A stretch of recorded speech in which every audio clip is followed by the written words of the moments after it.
Привет, ребят! Готов стать лучшим в Mobile Legends. Сегодня я скрою вам 5 лучших советов, которые изменят вашу игру. Важно выбирать сбалансированный пик, чтобы уметь как наносить урон, так и принимать его. В общем, должно быть стратегическое преимущество. Вот методы персонажа, которые сильно влияют на игру. Лолита. Сильна из своего хорошего контроля. И, если она собирается немного в мага, то из-за щитков она также хороша. Лучше всего играется вместе с Ханаби. Самый популярный стрелок в текущей мете, ведь у нее есть постоянное очищение в виде щитка, из-за которого ее тяжело убить в начале. Это сделать легко только такому герою, как Хаябуса, сильнейший убийца в данный момент, но вы за него сможете сыграть лишь в обычке, ведь в рейте сильнейший убийца банят, что в принципе ожидаемо. Но у меня для вас хорошая новость, ведь он не сможет пробить такого героя, как Хилус. Это очень толстый конь, которого никто не рискнет пробить, так как это очень тяжело, потому что он очень толстый.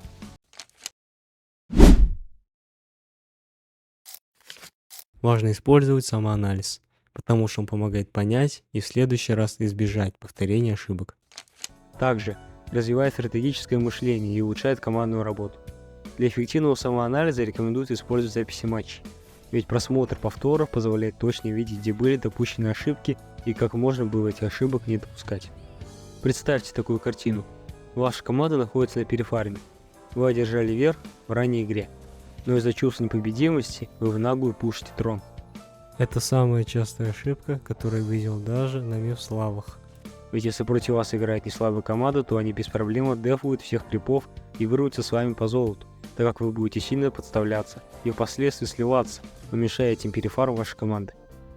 Лучшим решением в данной ситуации является забирание лорда и в дальнейшем забирание игры соответственно. Совет. Когда вы идете на трон противников, то нужно толкнуть хотя бы одну линию плюсом. Так противники будут сложнее дефаться. Но в идеале это пуш 3 линий сразу.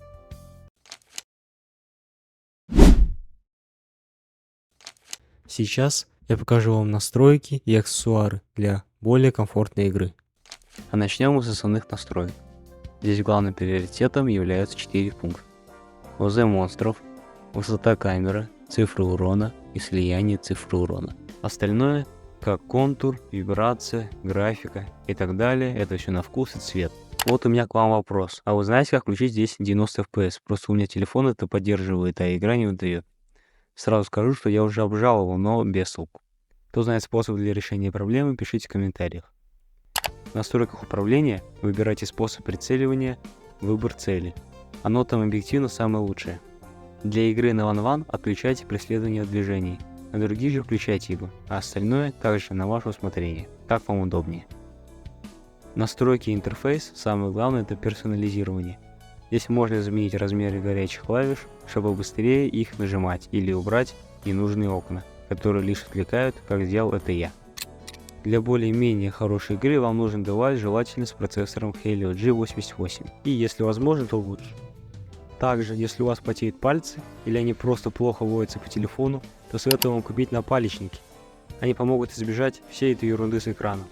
К тому же, они находятся в ценовом диапазоне от 100 до 400 рублей. Чтобы телефон сильнее нагревался, можно прикупить оборудование для охлаждения телефона. Он стоит также относительно недорого, но при этом эта вещь делает свое дело. Также, одно из самых важных правил – это коммуникация. Хорошо, если вы сидите в голосовом чате и тем самым остаетесь на связи с темой. Но если вы стесняетесь своего голоса или просто не можете в данный момент времени зайти в ГС, то хотя бы будьте активны в чате.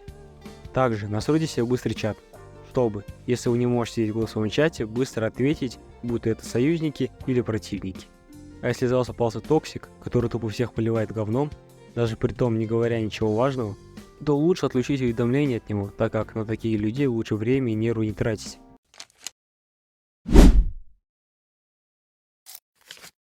И самое главное, ребят, если вы просто посмотрите это видео, то у вас вряд ли что-либо изменится. Поэтому тренируйтесь и набирайтесь опыта, потому что жизнь поощряет лишь усердных. Я предложу вам поиграть на разных классах, ведь если вы лишь играете на бойцах и танках, то вы можете не знать, что чувствует ваш стрелок или маг, которому тяжело драться без фронта. Так что эрудированный игрок – это топ-игрок. Также работает и наоборот. И не забывайте про слежку за обновлениями, ведь я не раз заходил в рейтинг после перерыва, где мне говорят, что тот или иной персонаж сейчас мета, а я не знаю, шутит ли он или говорит правду. После 2 месяцев отдыха от моблы, Заск стал не то чтобы метой, а имбой. Так что не зевайте, ребят, хотя бы если не играете, то следите за обновлениями. Подписавшись, ты не только получишь доступ к эксклюзивному контенту, но и сможешь участвовать в обсуждении с другими игроками в моем телеграм-канале. Ссылка, кстати, в описании. Лайкни видео, если оно тебе понравилось, это может мне создавать больше качественного контента. Не стесняйся оставлять комментарии с твоими мыслями или вопросами. Я всегда рад ответить на них. Поделись этим видео с друзьями, чтобы вместе поднять уровень игры и стать настоящими киберкотлетами.